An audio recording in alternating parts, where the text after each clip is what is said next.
Bienvenue dans 50 nuances d'horreur. Je suis Lily Allan, autrice, chroniqueuse littéraire et amoureuse d'horreur depuis toujours. Pas l'horreur pour choquer, pas celle qui se consomme vite et s'oublie, mais celle qui reste, celle qui travaille l'imagination longtemps après avoir refermé le livre. Dans chaque épisode, on prend le temps. On ouvre un roman, un recueil, un classique ou un sous-genre et on le regarde sous toutes ses coutures. On parle de voix, de structure, de rythme, de motifs, de ce que le texte dit et de ce qu'il choisit de taire. Installe-toi, prends ton livre préféré ou celui que tu hésites encore à ouvrir et viens, on va explorer ensemble l'endroit où la littérature et l'horreur se rencontrent. Les trigger warnings de l'œuvre abordées dans cet épisode sont la violence homophobe, le meurtre, la séquestration, violence sexuelle évoquée, racisme explicite dans la voix du narrateur, déshumanisation. Je resterai sobre, on parle de voix, de structure, d'éthique, de représentation, tout ça sans détails graphiques. On a l'habitude des romans qui pistent un tueur depuis l'extérieur, policier, expert, proche. Zombie choisit la pire place, à l'intérieur, et verrouille la porte.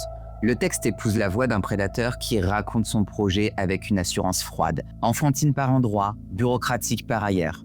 Rien n'est plus spectaculaire que cette simplicité. Pas de grandes tirades, pas de métaphores flamboyantes, mais une langue qui rabaisse tout au niveau d'une envie privée. C'est ce rabaissement, répété page après page, qui fait de Zombie une lecture difficile et nécessaire. Haute ne cherche pas la fascination pour le mal. Elle installe le lecteur à un endroit où l'on ne veut pas rester. La grammaire d'un homme qui transforme des personnes en moyens. Le mot du titre est la clé. Le narrateur ne reste pas d'un partenaire, ni d'un amour, ni même d'une emprise psychologique. Il rêve d'un objet vivant, privé de volonté, docile, réparé par un geste qu'il présente comme technique. Zombie n'est pas ici un monstre folklorique. C'est le nom qu'il donne à son fantasme de contrôle total. Le roman est la chronique de cette volonté de réduction. Tout y passe, le corps, la mémoire, le nom qu'il remplace par des initiales, la voix qu'il fait taire, l'espace qu'il compartimente, la loi qu'il contourne par minutie. Ce qui glace, c'est l'absence de toute morale dans sa phrase. La question n'est jamais « ai-je le droit ?», mais comment m'y prendre pour que ça marche ? L'horreur chez Haute n'est pas un déferlement, c'est une méthode. La forme redouble l'effet. Zombie est un cahier, liste, croquis, mots en majuscules, tirés, flèches, un lexique réduit, des répétitions, des phrases qui trébuchent exprès. Cette matérialité n'est pas un gadget typographique. C'est le portrait d'une conscience. On voit le narrateur penser en direct, raturer, renommer, classer. Il s'invente des procédures, des acronymes, des codes. Il tient son propre casier judiciaire intime où chaque personne devient un dossier. Le style a l'air pauvre, il est extrêmement concentré. Haute découpe la syntaxe comme son narrateur découpe le monde, en morceaux manipulables. On comprend alors à quel point la langue peut être un outil de prédation. Appeler projet, ce qui est une personne. Appeler expérience, ce qui est une agression. Appeler correction, ce qui est une disparition. À l'arrière-plan, un paysage américain reconnaissable. Ville moyenne, université proche, route droite, parking, sous-sol, pavillon avec garage, quartier qui ne se croisent pas. Le roman n'appuie pas, mais on devine le décor social qui rend tout possible. La voiture comme extension du corps, les lieux de nuit où les invisibles se croisent, l'anonymat des bretelles d'autoroute, les espaces de service, les arrière-salles, les calendriers de ronde et de livraison, la discrétion des voisins, la politesse qui ne s'en mêle pas. Haute, c'est écrire l'Amérique banale, comme un laboratoire, des habitudes, des heures, des seuils. Le narrateur y circule comme un agent. Il connaît les horaires de fermeture, les angles morts, les gestes qui le font passer pour quelqu'un de normal. Cette précision logistique, très loin de l'imaginaire gothique, installe la peur dans le possible. Un autre décor, plus intime, compte autant, la famille. Le narrateur vient d'un milieu protégé, éduqué, respectable. Rien de caricatural, mais assez de confort pour que la police de proximité lui laisse du mou.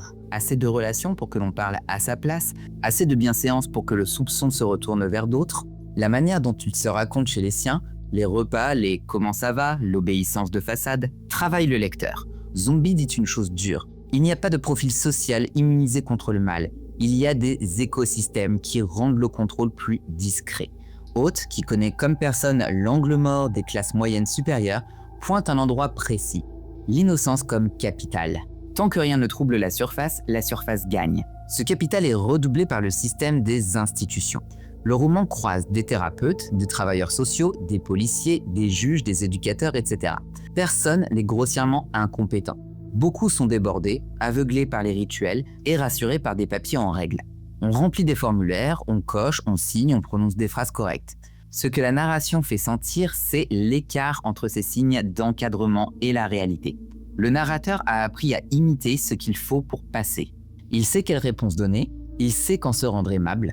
Le roman ne déclare pas que le soin ne sert à rien. Il montre que, face à un sujet qui veut mentir et disposer d'atouts sociaux, le soin peut devenir un décor. C'est d'une tristesse particulière dans les scènes où des personnes tentent pourtant de l'aider, de l'alerter, de le surveiller. Zombie n'accable pas les métiers. Il pointe la politique du possible quand la société préfère la tranquillité du « ça ira ». Il faut parler de la représentation. La voix du narrateur est traversée d'insultes racistes et homophobes. Les victimes qu'il cible sont souvent des hommes marginalisés, pauvres, racisés, jeunes et isolés. Le roman ne partage pas ses préjugés.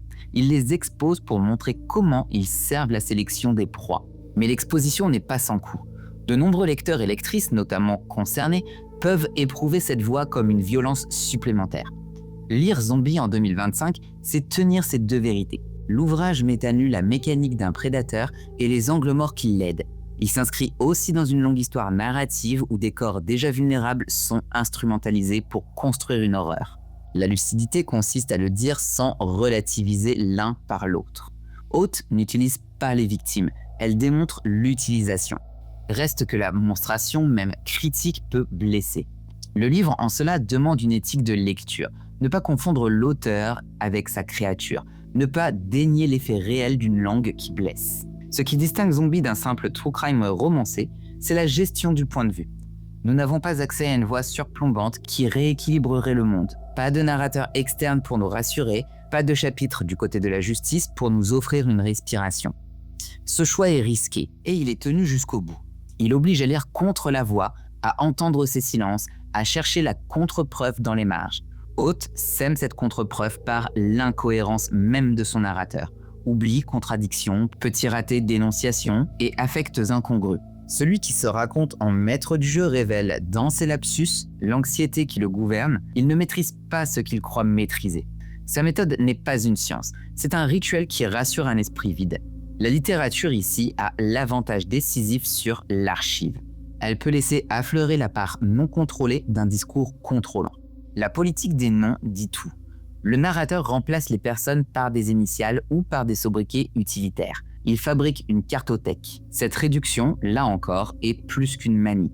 Elle est la base logique de son crime. Débaptisé pour faire. On retrouve ici une intuition profonde d'Oates. L'effacement du nom précède l'effacement de la loi. Dans le même mouvement, Zombie redonne des indices d'existence aux disparus. Une voix chantée, un geste de méfiance, une anecdote de bar, une veste, un t-shirt, un rire. Des choses minuscules que la voix du narrateur ne sait pas effacer complètement. La littérature réinscrit, malgré le narrateur, une présence là où la prédation voulait une absence. Le roman n'épargne pas le lecteur dans des éclats stylés. Il se tient loin de la glamourisation du mal. Pas de liturgie baroque, pas d'érudition clinquante.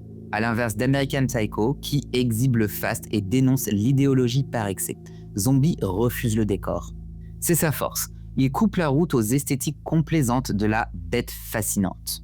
La fascination n'a pas de matière ici. Il y a la faim, F-A-I-M, la planification basse, la solitude qui ne veut pas s'avouer. La seule beauté possible du livre vient de ce qui échappe du narrateur. La chanson d'un jeune homme, la description involontaire d'un trottoir sous la pluie, la trace d'une ville au petit matin. C'est peu, et c'est précisément ce peu qui fait mal. Il nous rappelle ce qui a été dérobé. On pourrait lire Zombie au prisme de ces modèles réels. Le livre a été écrit dans l'ombre de crimes qui ont marqué l'Amérique. Oates n'imite pas, elle déplace. Elle comprend que ce qui sidère dans ces affaires, ce n'est pas seulement l'horreur des actes, c'est la banalisation des circonstances. Pas de château, pas de secte, pas d'île, mais un pays fonctionnel. Des magasins, des files d'attente, des prénoms courants, des sourires, des professions de foi, des formulaires. Le livre capte cette onde. Le mal n'a pas besoin de costume, il a besoin d'un calendrier. L'éthique de Zombie se voit le mieux dans la manière dont Oates gère la violence. Elle est indéniable, mais tenue dans une langue qui privilégie l'ellipse, l'euphémisme, la conséquence. Le narrateur nomme sans décrire. Il coche des étapes techniques. Il parle de réparer, de calmer, de ranger. Le texte refuse d'offrir au lecteur ce que la voix voudrait lui offrir, le détail. Cette privation est une position. On ne nourrit pas la pulsion voyeuriste. On documente une pulsion de maîtrise. Le malaise persiste parce qu'on comprend tout, précisément sans tout voir. C'est une prouesse difficile, et c'est peut-être la seule manière décente d'approcher ce matériau. Relire Zombie aujourd'hui, c'est aussi lire l'écart entre ce qui a droit à l'attention et ce qui n'y a pas droit. Les disparitions qui traversent le roman concernent souvent des jeunes hommes que personne ne réclame longtemps. Des travailleurs précaires, des personnes racisées, des garçons qui vivent loin de leur famille, des jeunes que la police a appris à voir moins. Cette dimension sociale n'est pas plaquée, elle est structurelle. Le narrateur choisit ce qui lui coûte le moins en termes de risque et la société lui facilite le calcul. Dire cela, ce n'est pas excuser, c'est accuser un ordre qui trie. Oates, par effet de miroir, nous pousse à poser nos propres questions. Qui, dans nos villes, peut disparaître sans que la machine s'arrête ? Qui reste uniquement parce qu'un privé insiste ? L'une des réussites les plus discrètes du livre tient dans le temps qu'il fabrique. Il y a des accélérations, la chasse, les trajets, les décisions automatiques, et il y a une lenteur poisseuse, l'attente, la préparation, le nettoyage, l'oubli. Cette alternance reproduit une expérience de lecture étrange. On voudrait tourner vite pour sortir.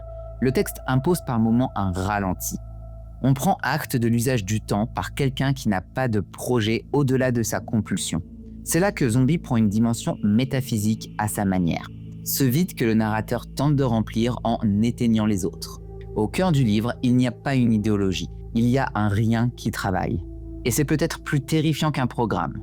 On aurait envie de parler de punition, de justice, de fin, FIN. Zombie ne s'y plie pas. Le livre n'offre ni catharsis ni grand procès. Il s'achève dans la logique fermée de sa voix. Cette fin sèche est une position littéraire et morale. La littérature ne répare pas. Elle n'excuse pas, elle n'exalte pas, elle n'absout pas. Elle laisse au lecteur une charge. Garder la distinction entre le regard et la jouissance, entre comprendre et valider, entre décrire et utiliser. On referme Zombie sans soulagement. On le referme avec un surcroît de vigilance, pour les mots qui déclassent, pour les institutions qui s'habituent, pour les existences qui comptent si peu qu'elles ne font pas de scandale. C'est peu de choses, et c'est ce que la littérature peut faire de mieux quand elle s'approche du pire. Si l'on cherche des voisinages, on pense à American Psycho pour la froideur comptable, mais Zombie est plus bas, plus pauvre, plus vrai dans son refus du clinquant. On peut penser aussi à A Little Life pour l'examen sans voile de la destruction, mais Zombie refuse la sentimentalité. À The Girl Next Door de Jack Ketchum pour l'étude de la complicité et du silence. Mais Zombie ne nous permet pas l'identification. Il nous refuse le confort d'un nous spectateur. On pense aussi à Lolita pour l'habileté à capter la voix d'un prédateur, avec une différence cruciale, haute coupe court à l'envoûtement. Sa prose ne nous séduit pas, elle nous coince. Et c'est précisément ce qui, des années après, maintient le livre à distance de toute glorification. Il ne formule pas de mythe, il expose une méthode de réduction. Alors pourquoi le lire ? Parce qu'il faut parfois regarder de près la langue qui blesse pour la reconnaître quand elle revient sous des formes plus présentables. Parce que le roman dessine, sans thèse, le croquis d'une société où le capital social protège même les pires. Parce qu'il redonne malgré tout des signaux absents, suffisamment pour qu'ils ne soient pas seulement des numéros sur des fiches du narrateur. Et parce qu'il rappelle une évidence qu'on escamote facilement dans les affaires. Ce qui s'est passé n'est pas de la folie qui explique tout. C'est un faisceau d'opportunités que nous avons laissé exister. On ne sort pas indemne de Zombie, mais on peut en sortir utilement affecté, en sachant mieux ce que fait un mot comme zombie quand il sort de la bouche d'un prédateur, en repérant la rhétorique qui transforme autrui en instrument, en gardant au chaud contre la langue qui coupe notre vocabulaire de personne. C'est peu et c'est essentiel. Merci d'avoir été avec moi dans cet épisode de Dissection consacré à Zombie de Joyce Carol Oates. N'hésite pas à me dire ce que tu en as pensé dans les commentaires et à venir poursuivre le débat avec moi à 50 nuances d'horreur sur Instagram. Je te dis à très vite pour une prochaine histoire qui fait peur. Merci d'avoir écouté 50 nuances d'horreur. Si cet épisode t'a plu, pense à t'abonner, à laisser 5 étoiles et quelques mots. C'est le meilleur moyen pour que ce podcast trouve d'autres oreilles. Tu peux aussi me retrouver sur Instagram, 50 nuances d'horreur, pour prolonger la discussion, me partager tes lectures et me souffler la prochaine œuvre à disséquer. On se retrouve très vite pour un nouveau voyage au cœur des histoires qui marquent et qui mordent. En attendant, garde la porte ouverte, on ne sait jamais qui pourrait frapper.